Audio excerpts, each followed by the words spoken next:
1984 সালে হুসাইন মোহাম্মদ এরশাদ সাহেব এই ভালো কাজ করছিলেন। উনি সব করছে জীবনে, স্বৈরাচারীও করছে, ভালো কাজও করছে।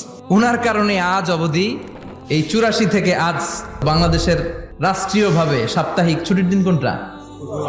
পৃথিবীর অনেক দেশে কিন্তু শুক্রবার ছুটির দিন না। আমি বছরের বেশিরভাগ সময় মালয়েশিয়াতে থাকি। মালয়েশিয়ার সাপ্তাহিক ছুটির দিন রবিবার।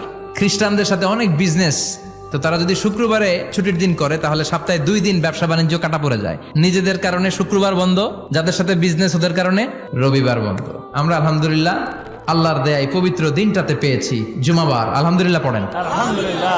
3টা জুমা যদি কেউ মিস করে 2টা পানিশমেন্ট। এক হচ্ছে তবে আল্লাহ ফি কলবি, আল্লাহ অন্তরে মোহর মেরে দেয়। ভালো কথা ভাল লাগে না, নামাজ ভাল লাগে না, আজান ভাল লাগে না, ইসলাম ভাল লাগে না, শুধু মৌজ মাস্তি ভাল লাগে।